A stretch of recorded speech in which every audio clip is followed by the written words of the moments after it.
Welcome, Itay. Pleasure to chat with you again. Pleasure to see you again, Foti. So, in this episode, as all the episodes, we'll just be asking you a couple of questions about your experience as a mentor, and let's just dive with the first one. Why did you join Growth Mentor in the first place? Wow, that's a funny story. As funny as it sounds like, I was looking for to actually find customers for a startup that I was helping with. Completely different scenario. I wasn't mentoring before. I wasn't in this realm of mentorship or coaching or anything from that angle. But I was looking for founders and for entrepreneurs and to actually get to them. So I looked at it as a customer acquisition trick, you can call it, or whatever you want to call it. And that's kind of what hooked me in. But the conversation with Foti in the beginning started like to sparking things in my brain. And then after, I guess, the fifth or the sixth session, they said, wow, I actually enjoying this thing. And, I decided to flip my strategy into actually exploring more of mentorship. Amazing. And since joining, you've done like over 140 calls or something. And I'm just curious, like what do you find the most rewarding to make it possible for you to continue the momentum and not stop mentoring?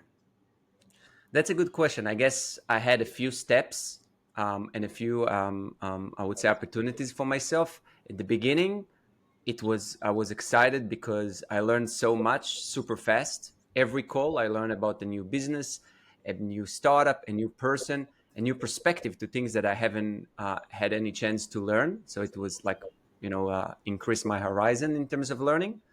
Then after I kept the momentum going, I would say it's creating a relationship with those individuals. It begin with like a one-off call, then it's suddenly three or four, five calls in a row with that specific person. And I can tell you that right off the bat, without even thinking about it, I have at least 15 to 20 that I still keep in touch, even that I've not been mentoring them for more than a year.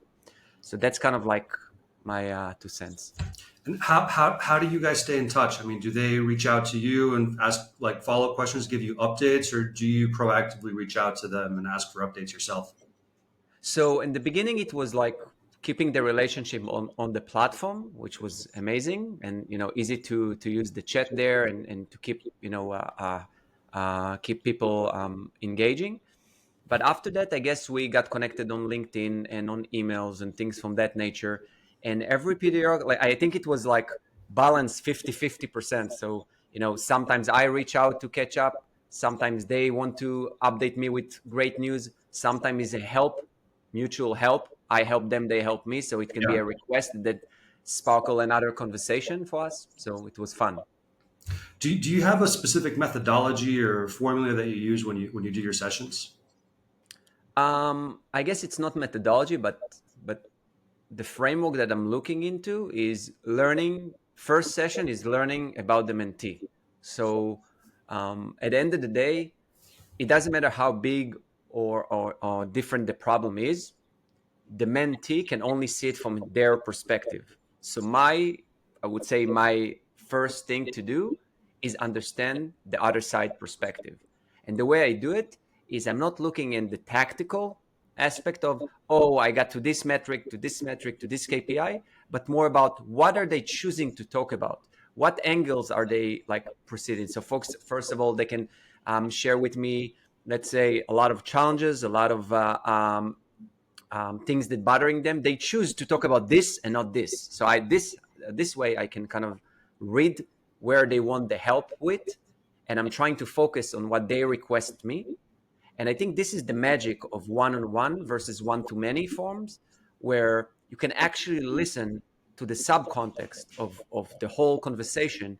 And if someone chooses to talk to me about the mental aspect, although he's had challenging with customer acquisition, then I want to double down on what is his or hers bottleneck or challenge. And this is where I'm focusing there versus the actual request of customer acquisition. Because at the end of the day, everybody that's using a using a mentor, it's for a reason. It's for a reason to change their perspective, to tackle their bottleneck, and not necessarily only for their tactics that they can find like answers online.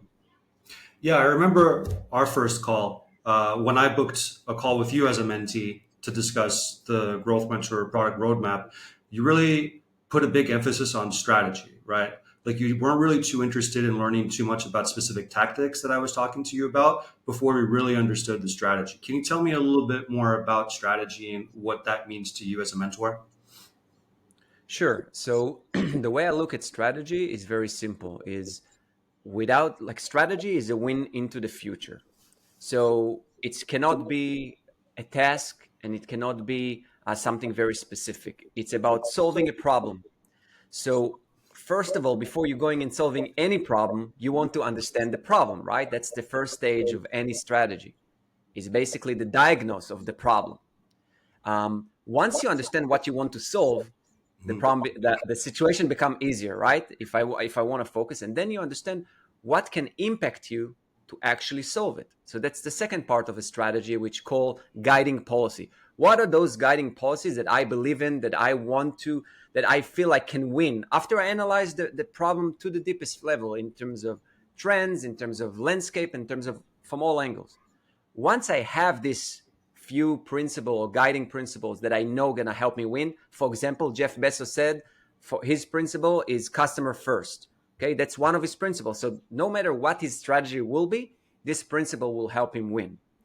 And then the last part is basically the implementation part, which is coherent actions. So after you fully understand your problem or your issue, and then you decided what's going to help you win, then you build up a plan which is coherent by its nature, and it takes a few steps to actually complete them and win in the future. So if someone talk to you about strategy and then pull up tactics, it cannot coexist because it's built up of many stages to get to a future win. Yeah, no, very well put. Have you noticed any trends in challenges that mentees are coming to speak to you about? I guess because I'm putting myself more into the founders and entrepreneurs world rather than the marketing and growth things. I found a lot more conversation about getting started, about scaling, about actually finding this product market fit. Um, Part of me doing a lot of calls about like people asking me about this product market fit, it made me design a course or workshop towards that. So it's fine to me that at the end of the day, founders and entrepreneurs has a common ground. They all want to set this 0 to 1, and they're all struggling. And it doesn't matter the angle. At the end of the day, it's boiled down to their product market fit. Still in the early stages, that's their biggest thing. And I feel like doesn't matter what discussion they want to talk about, even if it's fundraising, if it's growth, if whatever it is, it's all some, hey, do you have product market fit? And then the answer is no. Then we go back to the drawing board and we're going back to the product market fit discussion. Yeah, yeah, no, it's the most crucial thing. You're not going to be able to grow by putting gasoline on, just a campfire, right? There needs to be some fire there already.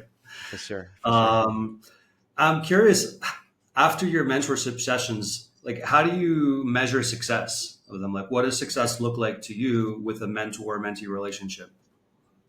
Funny that you mention, in my world, I don't believe in success. Like the word success is by its nature very subjective.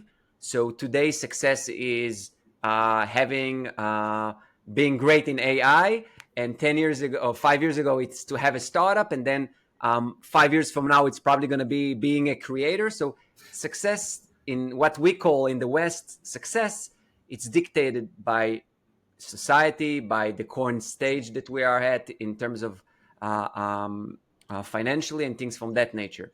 The way I see it, there is almost like a path between success and excellence. Okay.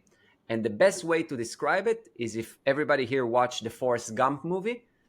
Um, Funny enough, Forrest Gump is the retarded person, but as you notice his pattern, everything that he does, from being a marathon runner, being a ping pong player, being a soldier, and delivering shrimps, okay, It doesn't matter. He come and do his best. Nothing more, nothing less.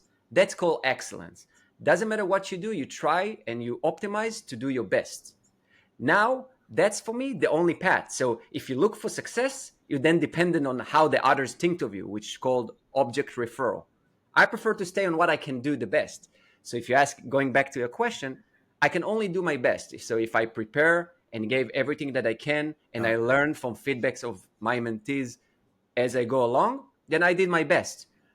I don't know if I would have all the answer for my mentee, but I know that if I will focus and give the full attention and try to improve session after session, just doing my best, I'm already winning. And that's kind of my attitude towards that. Yeah, yeah, no, I love, very refreshing answer. But doing your best for mentees. I'm curious if you have ever had disagreements with mentees on what success looks like to them, and where the advice that you were giving, if there were certain pushback, and if you do have pushback from mentees, like how do you personally deal with that as a mentor if you're talking to a mentee who's not fully receptive? That's a good question. I think that I had a few times when you're always going to have disagreements when people Mhm. coming from different perspective, different background, different mentality, right? But I guess the goal for a mentor is not to override the mentee and just saying, "Hey, that's the right thing to do," and there is no right or wrong, right? It's all about just giving a perspective.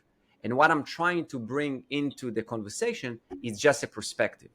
How they will handle this perspective, it's up to them. This is why it's a mentorship, right? You Mhm. mentor from your experience, and you can only give your, like, if I had a certain experience, I cannot change my experience today and be someone else. So I can only bring Itay to the table and let them do. I'm trying not to take anything personal because I know everybody bring their own agenda, their own narrative, their own mindset into things. And when I see there is a conflict that puts someone in an uncomfortable situation, I always try to take a step back and kind of like let them lead, because at the end of the day, I cannot control their action. Yeah. And that's why I'm trying to be at just giving perspective and stay on the surface. If they ask me what is my recommendation, I can only say my recommendation in towards what is my perspective. But it's only if they actually put me on the spot and request Yeah. me a direct answer. Yeah, yeah. I mean, the mentees have the most data. It's really not for us to tell them what to do at the end of the day. 100%. Yeah. I'm curious. Have you ever learned something from a mentee during a mentor call that like made you think and make an Wow. actual I, change? I, probably one in every two calls. Let's start with this: that I don't know all industries, all products, all stuff. Even if a mentor saying he knows it all, and even if a mentor did it all, they probably have mentees that in a certain, like a different, completely different area than they were. So I guess my first thing to do is learn. Like the first session is I'm learning. I can tell you that I learned about new channels to market at.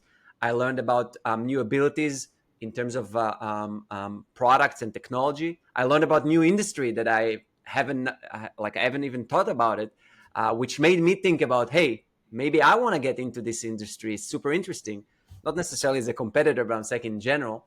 Hmm. Um, but I guess if you come in the mindset that every every conversation is information, then you have the ability to get value from them on every session. And I guess I'm putting myself always notes when I'm doing this conversation, putting myself terms. I'm asking them, what platform are you using, or whatever it is, so I can have things. And sometimes I even get back to them with questions for me Yeah. to learn more. You know.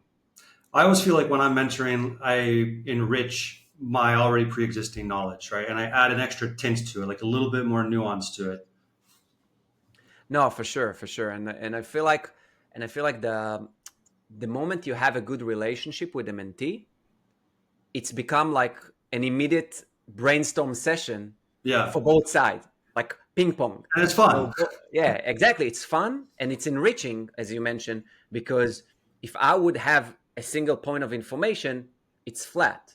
But if I have a ping pong where we both like raise different things, you can find different angles, different perspectives, and you can enrich that tiny things of a subject to a fully diverse kind of information.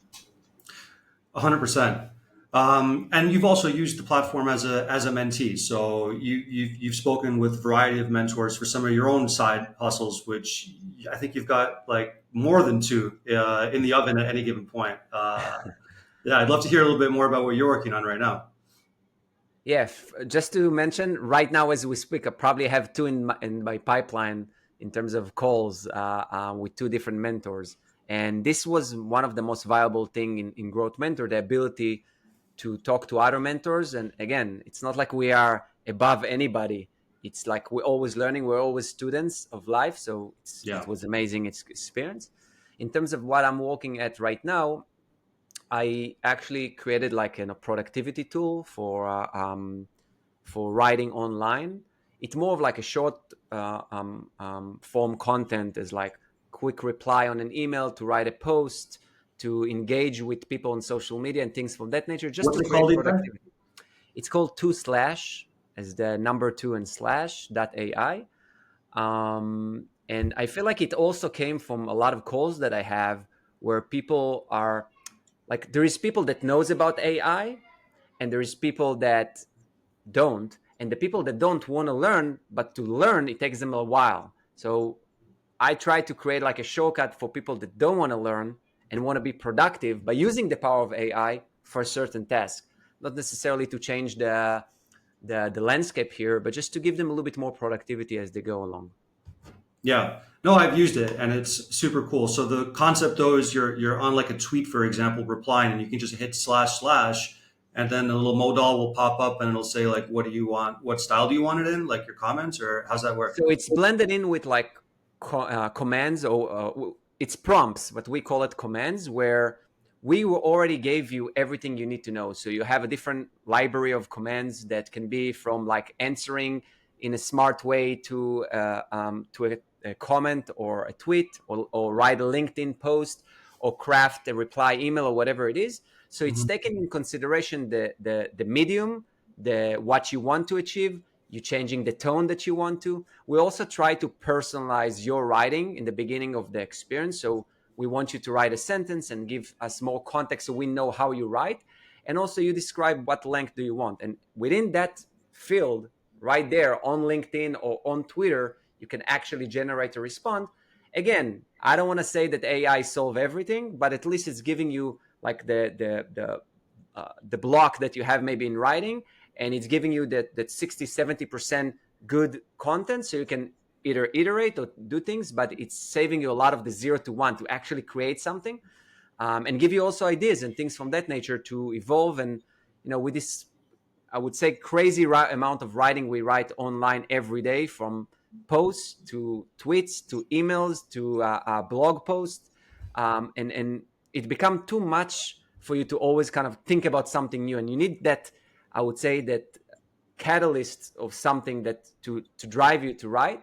And I think that's what I needed, and I created for myself, and I mean, I'm happy that other people can use something that I'm using for myself. Can I say what I like the most about the tool? Because I've used it before. It's that you don't have to leave the screen, right? You're right there in LinkedIn, you're right there in Twitter. You don't have to go off to another tab to ChatGPT or to, Jasper or Copy AI. Boom. Yeah, that's the mindset of productivity that I had, like just typing or moving between tabs or windows, it's already giving you like the Context block. switch. Yeah, exactly. Yeah, that has a cost. But awesome, man. So that pretty much wraps it up. The last question I have for you is what are some of the characteristics of the best mentees? Wow, that's $1 million question for the mentors. So I think the number one is for people to take it seriously, because at the end of the day, if someone take this conversation as an opportunity for growth in his mindset before the call, then both us, the mentors, and him or her can actually grow. That's the number one thing. If you're in the mindset of how can I evolve, grow, learn, and take it super seriously, then you're already 90% there. Then by what does it mean? You're going to give us enough context prior. You're going to share exactly what you feel and not going to sell us on your tool or whatever it is that is great, versus You're gonna take it as, hey, it's an opportunity for me to learn. This is my challenges. This is give me context, and it's all evolve of you taking it seriously to try to get to new learning and new perspective. Absolutely love that. Well, thank you so much, Itay, for your time. And yeah, we'll see you around on Growth Mentor. All right. Pleasure is all mine. Growth Mentor rocks.